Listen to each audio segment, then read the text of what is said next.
आज रास्ता बना लिया तो कल मंजिल भी मिल जाएगी। आज रास्ता बना लिया तो कल मंजिल भी मिल जाएगी। हौसलों से भरी यह कोशिश एक दिन जरूर रंग लाएगी। जी हाँ, वेलकम टू एजुकेशन राइज। मैं हूँ आपका एजुकेटर, ट्यूटर और स्कूल लेक्चरर वरदाराम। और विद्यार्थियों, हम आज की क्लास में पढ़ेंगे पत्र एवं प्रारूप लेखन। हिंदी कंपलसरी के आपके जितने भी प्रारूप लेखन हैं उनका फॉर्मेट क्या है, और साथ ही साथ हम दो एग्जाम्पल प्रत्येक प्रारूप के देखने वाले हैं। टोटली आपके 5 प्रारूप हैं आपके सिलेबस में, जिसमें आप देखेंगे एक है अर्ध सरकारी, एक तो है अर्ध सरकारी या अर्ध शासकीय पत्र, अर्ध शासकीय या फिर अर्ध सरकारी पत्र।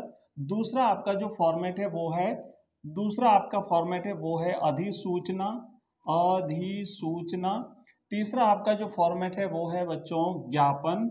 उसके बाद का जो आपका फॉर्मेट है चौथा वो है विज्ञप्ति, और पांचवा जो आपका फॉर्मेट है वो है आपका निविदा लेखन। तो ये 5 फॉर्मेट हैं और इन 5 में से आपकी परीक्षा में कोई 2 आएंगे।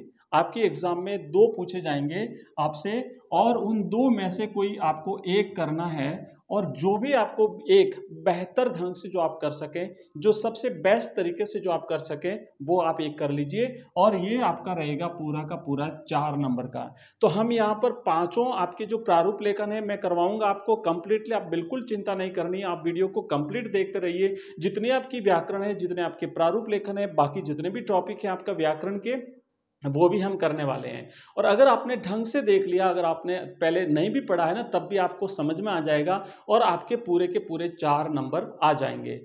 इसके अलावा हिंदी कंप्लीट जो आपकी हिंदी है वो भी हम करेंगे। और अब हमारे पास देखो टाइम बहुत कम बचा है। हाफ ईयरली एग्जाम जो आपका शुरू होना है उससे पहले मात्र आपके पास 9 से 10 दिन बचे हैं, 8 से 10 दिन बचे हैं। और इन 8 से 10 दिनों में आपको कंप्लीट सिलेबस जो है वो कवर करना पड़ेगा, और मैं आपको करवा दूंगा, ये मेरी गारंटी है। इसके अलावा बाकी जो सब्जेक्ट हैं उसके भी हमारे रेगुलर वीडियोस आपको मिल रहे हैं, वो भी आप देखते रहिए, पढ़ते रहिए। आइए शुरू करते हैं पत्र एवं प्रारूप लेखन में। सबसे पहले हम करेंगे एक अधिसूचना, कि अधिसूचना लेखन क्या होता है, अधिसूचना कैसे लिखते हैं।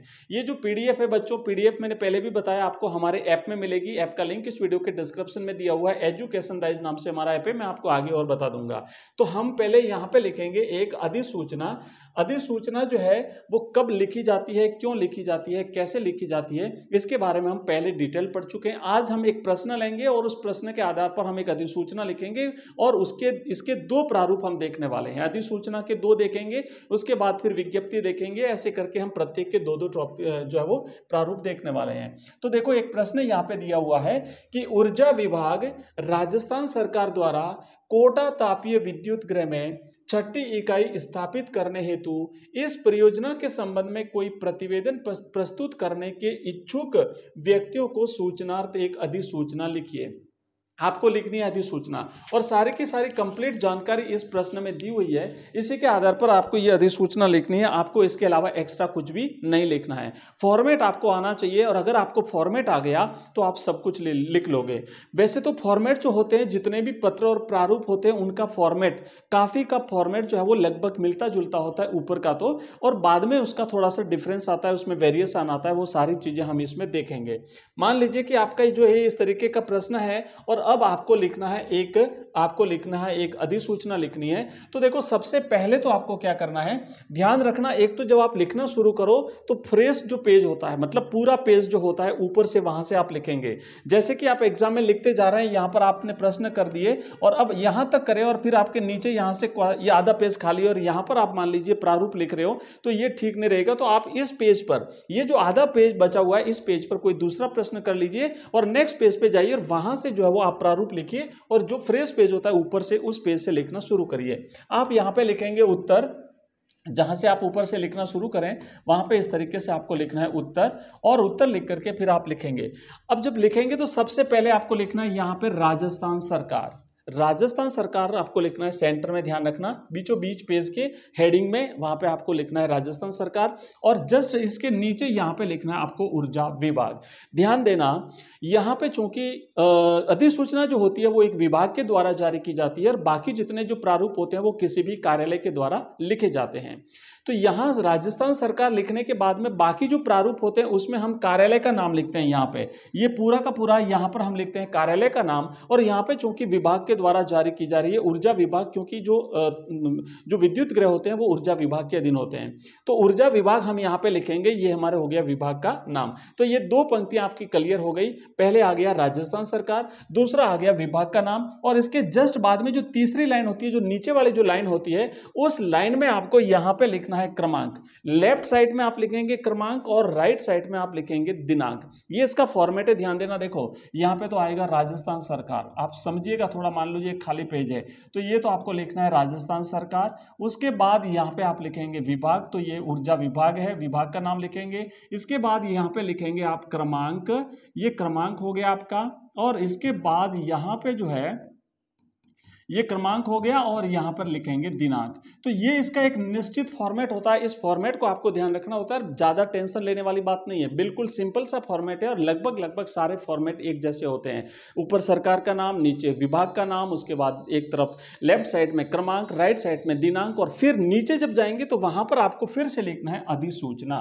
अब देखिए, जहां पे क्रमांक जो लिखा जाता है ना, इस चीज पे थोड़ा सा ध्यान दीजिएगा। वैसे अगर आप डायरेक्ट भी लिख देते, जैसे मान लो अंत में मैंने लिखा है 151 151, आप अगर इतना न लिख करके, अगर मान लीजिए ये जो है ना इतना वाला भाग आपने नहीं लिखा, खाली 151 लिखा, इतना सिर्फ आपने लिखा, तब भी चल जाएगा। लेकिन ये पूरा क्यों लिखा जाता है, इसका मैं आपको थोड़ा सा डिटेल में समझा देता हूं, क्योंकि कई बार पता नहीं रहता ना कि भाई इतना लंबा ये क्रमांक क्या होता है, क्यों लिखा जाता है, किस तरीके से लिखा जाता है। तो मैं बता दूं कि जितने भी जो पत्र निकलते हैं सरकारी कार्यालय से, जितने भी ऑर्डर निकलते हैं, कोई भी वो किसी भी प्रकार का ऑर्डर क्यों नहीं हो, उसका एक रिकॉर्ड रखा जाता है। एक डिस्पैच रजिस्टर होता है, एक आवक रजिस्टर होता है, एक जावक होता है, एक आवक पंजिका, एक जावक पंजिका। तो जो ऑर्डर्स आते हैं कार्यालय में वो तो आवक पंजिका में उनका इंदराज किया जाता है, और जो जाने वाले लेटर्स होते हैं उन्हें आउटवर्ड रजिस्टर में उन्हें जो है वो डिस्पैच किया जाता है। तो जो ऑर्डर निकलता है उसका पहले तो सबसे पहले कार्यालय का नाम लिखा जाता है, और कार्यालय का नाम संक्षिप्त में लिखा जाता है। जैसे यहां पर है ऊर्जा विभाग, तो हमने ऊर्जा का ऊ लिया, विभाग का वी लिया, तो ये हो गया ऊवी। इसके बाद में यहां पे लिखा जाता है, वर्ष लिखा जाता है, जो सत्र होता है। जैसे अभी 22-23 अगर होता सत्र तो यहां हम लिखते हैं 22-23, अभी 23-24 है तो हमने यहां लिखा 23-24, और फिर स्लैश करके फिर हम यहां पे लिखेंगे क्रमांक। उसके बाद अब देखो, जयपुर जो यहाँ लिखा है ना, आप यहाँ पे लिख सकते हो ऊर्जा विभाग, ऐसे लिखेंगे ऊर्जा विभाग, फिर लिखेंगे जयपुर, और फिर लिखेंगे 2023-24, और फिर लिखेंगे हम 151। तो ऐसे रहेगा। फिर यहाँ पे लिखेंगे दिनांक, और दिनांक जो है ना वो इस तरीके से आप लिखेंगे 8 अप्रैल 2024। जैसे मान लीजिए आपका एग्जाम दिसंबर में हो रहा है तो आप लिखेंगे 12 दिसंबर 2023। जिस तारीख को आपका एग्जाम हो रहा है वो तारीख आप यहाँ पे लिख दीजिएगा। यहाँ पे लिखने के बाद, इतना लिखने के बाद अब आप लिखेंगे अधिसूचना, और अधिसूचना जो ये लिखने के बाद में नीचे से फिर आप इस तरीके से लिखना शुरू करेंगे, और ये अधिसूचना जो है वो आप ऐसे लिखेंगे। मैं आपको यहाँ पे बता देता हूं, और फिर नीचे आपको क्या करना है, आप इस तरीके से लिखेंगे कि राजस्थान सरकार केंद्रीय अधिनियम 1948 की धारा 29 की उपधारा 2 के अंतर्गत, आप इस लाइन को याद कर लीजिएगा, इस लाइन को याद कर लीजिए। अगर अधिसूचना आती है और अगर ऊर्जा विभाग से संबंधित है तब तो आप सेम टू सेम लिख दीजिए, आपका बिल्कुल राइट हो जाएगा। लिखेंगे के अंतर्गत आपके बोर्ड एग्जाम्स में भी हेल्प करेगा, ध्यान रखना। प्रदत्त शक्तियों का उपयोग करते हुए, अब हमने देखा था ना कोटा तापीय विद्युत गृह की छठी इकाई स्थापित करनी, इसलिए हमें ये अधिसूचना लिखनी है कि भाई जो भी इंटरेस्टेड लोग हैं वो अगर इसमें उस परियोजना में अगर इससे रिलेटेड अगर कोई वो जो इच्छुक हो, परिवेदना देने के इच्छुक हो, तो वो लोग जो है वो दे सकते हैं। तो हम लिखेंगे कि तापीय विद्युत गृह कोटा में छठी इकाई स्थापित करना चाहती है, अतः एतद द्वारा सूचित किया जाता है, इस आदेश के द्वारा आपको सूचित किया जाता है कि यदि कोई भी इस परियोजना के संबंध में कोई प्रतिवेदन करने का इच्छुक हो तो वह अपना प्रतिवेदन इस अधिसूचना के जारी होने के 2 माह की अवधि के अंदर सचिव राजस्थान राज्य विद्युत वितरण निगम, विद्युत भवन, विद्युत मार्ग, ज्योति नगर, जयपुर को प्रेषित कर सकता है। बस आपको केवल इतना इंफॉर्मेशन देनी है। ऊपर का थोड़ा सा फॉर्मेट ध्यान रखना है, बीच की लाइन में तो प्रश्न में जो दिया हुआ उसके आधार पर आपको लिखना है। और आप यहाँ पे लिखेंगे राज्यपाल महोदय की आज्ञा से, क्योंकि अधिसूचना राज्यपाल महोदय की आज्ञा से जारी की जाती है। जितने भी सरकारी जो ऑर्डर्स निकलते हैं गवर्नमेंट के, वो राज्यपाल महोदय की आज्ञा से जारी होते हैं। ये लिखने के बाद में फिर अब आप जाएंगे राइट हैंड साइड में, और राइट हैंड साइड में आप ध्यान दीजिएगा, यहाँ पर आप ध्यान दीजिएगा राइट हैंड साइड में, यहाँ पे लिखेंगे आप हस्ताक्षर। यहाँ पे लिखना है आपको हस्ताक्षर, मतलब यहाँ पे जो भी अधिकारी होगा वो अपने हस्ताक्षर करेगा, इस तरीके से हस्ताक्षर करेगा। यहाँ पे अपना नाम लिखेगा, यहाँ पे उसका पद आ जाएगा और नीचे उसके विभाग का नाम आ जाएगा। तो ये हुआ। और अब यहाँ पे देखो, वापस लेफ्ट साइड में आएंगे, ये जो हस्ताक्षर किए हैं ना, उसके बाद में नीचे वाले भाग में लेफ्ट साइड में यहाँ पे लिखेंगे प्रतिलिपि। प्रतिलिपि निम्नलिखित को सूचनार्थ प्रेषित, ऐसा लिख करके यहाँ पे अब प्रतिलिपि जो बनेगी वो भेजनी हमें। एक तो भेजेंगे सचिव राजस्थान राज्य विद्युत वितरण निगम जयपुर को, और दूसरी भेजेंगे अधीक्षक राजकीय मुद्रणालय जयपुर को। यह अधीक्षक राजकीय मुद्रणालय जो है, प्रिंटिंग प्रेस जो है, इसको भेजना जरूरी होता है अधिसूचना, क्योंकि इसे नोटिफिकेशन में, जो गजट नोटिफिकेशन होता है गवर्नमेंट का, उसमें जो है वो इसे प्रकाशित करवाया जाता है। तो ये हमने लिखा, एक अधिसूचना का प्रारूप हमने लिखा है। अगर आपको किसी प्रकार की अभी भी अगर परेशानी हो रही हो, अगर समझ में नहीं आया हो, कोई भी आपका डाउट हो, तो इस वीडियो के कमेंट बॉक्स में कमेंट कर दीजिएगा, मैं उसे क्लियर कर दूंगा, आपके कमेंट को मैं रिप्लाई दूंगा।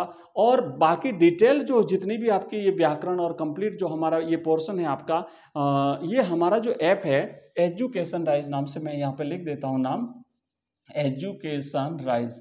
वहाँ पे आपको कंप्लीट कोर्स मिल जाएगा हमारा, हिंदी कंपलसरी का, हिंदी साहित्य का, इंग्लिश कंपलसरी का, हिस्ट्री, पॉलिटिकल साइंस, ज्योग्राफी, सभी सब्जेक्ट्स के हमारे कोर्सेज हैं। ये कोर्सेज आपको वहाँ पे मिल जाएंगे। इसके अलावा हमने मॉडल पेपर्स भी वहाँ पे बनाए हुए हैं, तो सब्जेक्ट वाइज लेटेस्ट पैटर्न के अनुसार हमारे मॉडल पेपर्स हैं। अगर आप लेना चाहते हैं, देखना चाहते हैं, तो वहाँ से देख सकते हैं। आपको 10-10 मॉडल पेपर्स मिलेंगे सब्जेक्ट वाइज। इसके अलावा हमने ऑनलाइन टेस्ट सीरीज जारी करी है बच्चों। ऑनलाइन टेस्ट सीरीज में आप जो है ना, जो टेस्ट आप सबमिट करोगे तो हाथों हाथ आपको तुरंत उसका रिजल्ट मिलेगा, कितने क्वेश्चंस आपने अटेंड किए थे, कितने गलत हुए, कितने राइट हुए।